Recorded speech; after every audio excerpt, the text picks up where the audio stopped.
السلام علیکم ورحمۃ اللہ وبرکاتہ۔ بسم اللہ الرحمن الرحیم۔ حیض ماہواری کا بیان۔ بالغہ عورت کے بدن میں فطرتاً ضرورت سے کچھ زیادہ خون پیدا ہوتا ہے کہ حمل کی حالت میں وہ خون بچے کی غذا میں کام آئے اور بچے کے دودھ پینے کے زمانے میں وہی خون دودھ ہو جائے۔ اگر ایسا نہ ہو تو حمل اور دودھ پلانے کے زمانہ میں عورت کی جان پر بن جائے۔ یہی وجہ ہے کہ حمل اور ابتدائی شیر خوراگی میں خون نہیں آتا۔ جس زمانے میں حمل نہ ہو اور نہ دودھ پلاتا ہو، اگر وہ خون بدن سے نہ نکلے تو قسم قسم کی بیماریاں ہو جائیں۔ بالغہ لڑکی کے آگے کے مقام سے جو خون عادت کے مطابق نکلتا ہے اسے حیض ماہواری کہتے ہیں۔ جس عمر سے یہ خون آنا شروع ہو جائے وہ اس وقت سے بالغ سمجھی جائے گی۔ حیض کی مدت کم سے کم 3 دن اور 3 راتیں ہیں، یعنی پورے 72 گھنٹے۔ 1 منٹ بھی اگر کم ہے تو حیض نہیں ہے، اور زیادہ سے زیادہ 10 دن اور 10 راتیں ہیں۔ بحار شریعت، جلد اول، حصہ نمبر 2۔ مسئلہ: یہ ضروری نہیں ہے کہ مدت میں ہر وقت خون جاری رہے، بلکہ اگر کچھ وقت آئے جب بھی حیض ہے۔ حیض میں جو خون آتا ہے اس کے 6 رنگ ہیں: کالا، لال، ہرا، پیلا، گدلا، کیچڑ کے رنگ جیسا اور مٹیلا، مٹی کے رنگ جیسا۔ ان رنگوں میں سے کسی بھی رنگ کا خون آئے تو حیض ہے۔ سفید رنگ کی ربوبیت، گیلا پن حیض نہیں ہے۔ بحار شریعت، حیض اور نفاس کی حالت میں قرآن کریم چھونا، دیکھ کر یا زبانی پڑھنا، نماز پڑھنا، دینی کتابوں کو چھونا یہ سب حرام ہے، لیکن درود شریف، کلمہ شریف وغیرہ پڑھنے میں کوئی حرج نہیں ہے۔ حالت حیض میں عورت کو نماز معاف ہے اور اس کی قضا بھی نہیں ہے، یعنی پاک ہونے کے بعد چھوٹی ہوئی نمازیں پڑھنا بھی نہیں ہے۔ رمضان شریف کے روزے حالت حیض میں نہ رکھیں، لیکن حیض سے فراغت کے بعد جتنے روزے چھوٹے تھے وہ سب قضا رکھنے ہوں گے۔ حالت حیض میں مباشرت حرام ہے۔ آیت: اللہ رب العزت ارشاد فرماتا ہے: فَاعْتَزِلُوا النِّسَاءَ فِي الْمَحِيضِ وَلَا تَقْرَبُوهُنَّ حَتَّىٰ يَطْهُرْنَ فَإِذَا تَطَهَّرْنَ فَأْتُوهُنَّ مِنْ حَيْثُ أَمَرَكُمُ اللَّهُ۔ ترجمہ: تو عورتوں سے الگ رہو حیض کے دنوں میں اور ان سے نزدیکی نہ کرو جب تک پاک نہ ہو لیں، پھر جب پاک ہو جائیں تو ان کے پاس جاؤ جہاں سے تمہیں اللہ نے حکم دیا۔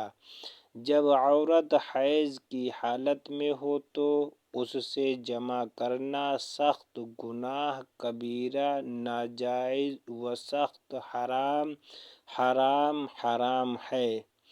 اس بات کا خیال ہمیشہ رکھیں کہ جب کبھی صحبت کا ارادہ ہو تو پہلے عورت سے دریافت کر لیں، اور عورت پر لازم ہے کہ اگر وہ حائضہ ہو تو مرد کو اس بات سے آگاہ کر دیں اور مباشرت سے باز رکھیں، ورنہ عورت سخت گنہگار ہوگی۔ اکثر مرد شادی کی پہلی رات بے صبری کا مظاہرہ کرتے ہیں اور باوجود اس کے کہ عورت حائضہ ہوتی ہے جمع کر بیٹھتے ہیں۔ یاد رکھیں، اگر عورت حائضہ ہو تو اس سے کسی بھی طرح مباشرت کرنا جائز نہیں ہے، چاہے شادی کی پہلی ہی رات کیوں نہ ہو۔ اس لیے مرد کی ذمہ داری ہے کہ وہ شادی کی پہلی ہی رات سے اپنی بیوی کو ان مسائل سے آگاہ کریں۔ حالت حیض میں عورت سے صحبت کرنا سخت حرام ہے۔ حیض میں مباشرت سے نقصان۔ حکیموں نے لکھا ہے کہ عورت سے حیض کی حالت میں مباشرت کرنے سے مرد اور عورت کو کوڑھ کی بیماری ہو جاتی ہے۔ کچھ حکیموں کا کہنا ہے کہ حیض کی حالت میں صحبت کی اور اگر حمل ٹھہر گیا تو اولاد ناقص، ادھوری یا پھر اپاہج پیدا ہوگی۔ حالت حیض میں صحبت کرنے سے عورت کو سخت نقصان ہے، کیونکہ عورت کی فرج سے لگاتار گندا خون خارج ہوتا رہتا ہے، جس کی وجہ سے وہ مقام انتہائی نرم و نازک ہو جاتا ہے۔ اب اگر ایسی حالت میں جمع کیا گیا تو اس مقام میں رگڑ کی وجہ سے وہاں زخم بن جاتا ہے اور پھر مزید یا کہ زخم میں گرمی کی وجہ سے پیپ بھر جاتا ہے اور بعد میں مختلف بیماریاں پیدا ہونے لگتی ہیں۔ عتبہ کے مطابق حالت حیض میں مباشرت کرنے سے سوزش رحم، سوزاک و آتش وغیرہ جیسے امراض لاحق ہو جاتے ہیں۔ اس لیے حالت حیض میں جنسی احتیاط ضروری ہے۔ حالت حیض میں ناف کے نیچے سے گھٹنے تک اپنی عورت کے بدن سے فائدہ حاصل نہیں کر سکتا اور ان دنوں مباشرت سے پرہیز کرنا ہی افضل ہے۔ بہر شریعت، حیض میں عورت اچھوت کیوں؟ کچھ لوگ عورت کو حالت حیض میں ایسا ناپاک اور اچھوت سمجھ لیتے ہیں کہ اس کے ہاتھ کا کھانا، اس کے ہاتھ کا چھوا ہوا پانی وغیرہ کھانے پینے سے اعتراض کرتے ہیں، یہاں تک کہ اس کے ساتھ بیٹھنا بھی چھوڑ دیتے ہیں۔